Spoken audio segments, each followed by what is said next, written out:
We know that occultists like to do their talking through symbols, so we only have to look at those surrounding the New Europe to see evidence of what it truly represents. At the moment there are two European Parliament buildings, one in Brussels, Belgium, and a more recent construction in Strasbourg, France. This is a picture of the one in Strasbourg, which has deliberately been built to symbolize the unfinished Tower of Babel. Now why is it circular and not a ziggurat or pyramid shape? Well, they based the design on this painting by a 16th century artist, Peter Bruegel. So although the painting is inaccurate and consequently the design of the building is inaccurate, the intent behind it is clear to see. This is the poster that announced the completion of the Strasbourg Tower in 1999. As you can see, they didn't even try to hide the fact that it was based on the Tower of Babel, as they used a representation of the original painting in the poster rather than a photo of the actual building. This poster was actually banned after it caused so much controversy. The slogan at the bottom right reads, "Many tongues, one voice." Remember that God scattered people with different languages to stop them constructing their satanic system and their satanic tower. Well, here they explicitly reveal the intention to reverse what God did at the original Tower of Babel and to reconvene in unified defiance of God. It has taken several millennia for Satan to achieve this reversal, but in modern-day Europe, and indeed in the whole world, there is now a dominant international language of English that the vast majority understand. This allows cooperation between nations that had been impossible since Genesis 11. You may also notice that there are 12 stars around the top of the tower in the poster. The EU flag is a circle of 12 stars, but notice that these particular stars are inverted. We know that inverted pentagrams represent Satan as the horned god Baphomet. So we have openly satanic symbols not only alongside, but encircling and hovering over the new Parliament building. This is symbolic of Satan's position of authority in the European system. Here is the actual EU flag. The European flag was itself designed by a devout Catholic, Arsène Heitz, who was inspired by the halo of 12 stars that often encircles Mary's head in Catholic pictures. Pope John Paul dedicated the continent of Europe to Mary, and his successor Pope Benedict XVI made the unification of Europe under Mary's Catholicism the primary goal of his papacy. Because the Catholic Mary is none other than the ancient demonic deity Asherah, they were dedicating the European Union to her spiritual rule. One thing I've also noticed recently about the EU flag is that they've started stylizing it into an all-seeing eye symbol at various events. The circle of stars becomes the center of the eye, and the lines above and below act as the lids. The national anthem for the European Union is Ode to Joy. The lyrics were written by Friedrich Schiller, and the poetic translation of the German goes as follows. Joyful spark of hope and glory, unity with the divine, drunken under fire goddess, we approach thy holy shrine. Thy magic shall unite forever those nations which were not. Every mortal becomes one, and your rule shall not be forgot.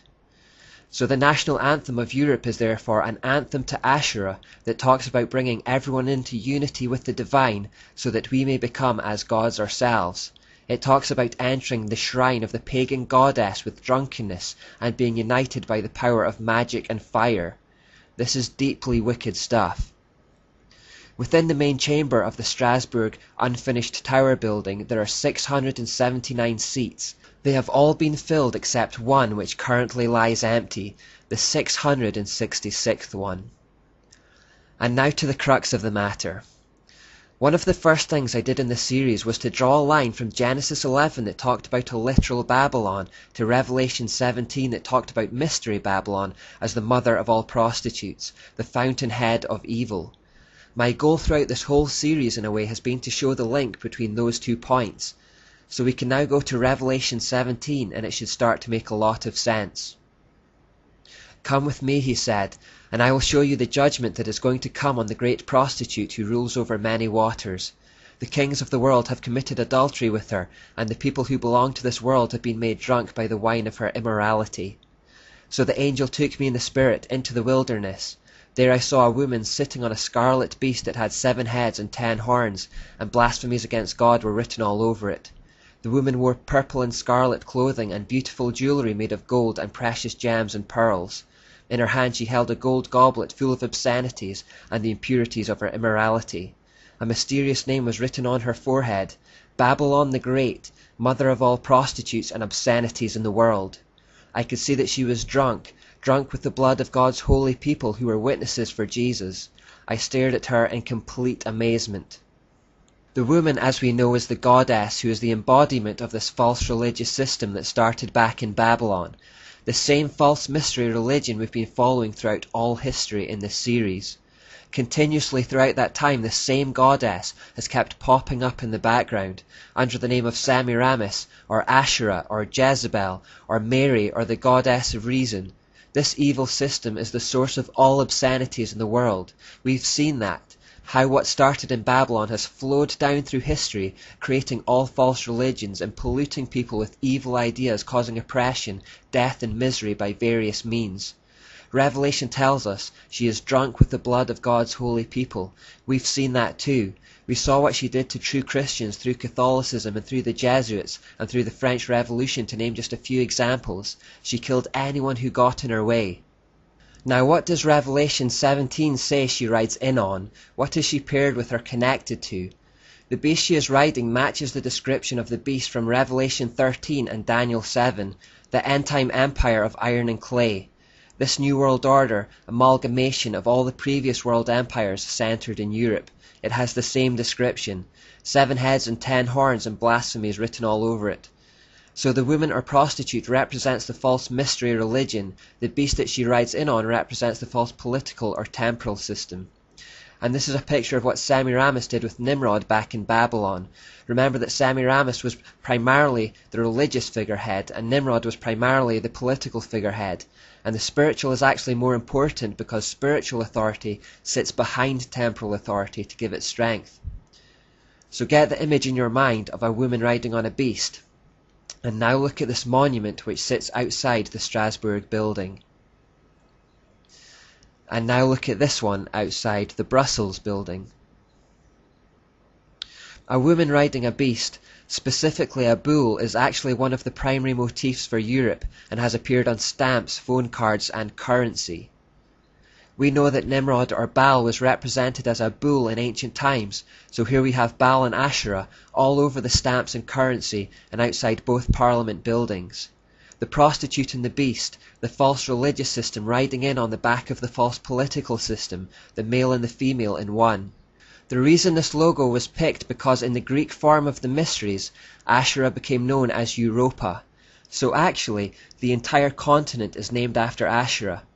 And in one story, Zeus saw this beautiful woman, ran into the ocean with her and raped her. After her death, she was then given the title, the Queen of Heaven, which we also know is a title Asherah uses. The European Union has 3 legislative branches: the European Commission, the European Council, and the European Parliament. Most of the legislative power lies with the Commission and the Council. Both of these branches are completely undemocratic. Those on the Commission are unelected and it is unaccountable to any electorate. It cannot be changed or removed by the people. When the Commissioners are given their role, they take an oath to abandon any national allegiance. So effectively it is run by an elite who can do what they like, and they are the ones who come up with the policies in the EU. The next branch down, the European Council, is made up of the Prime Ministers and Presidents of Member States. While they have been elected by the people of their nation, they make decisions without consulting national parliaments and act effectively like elected dictators.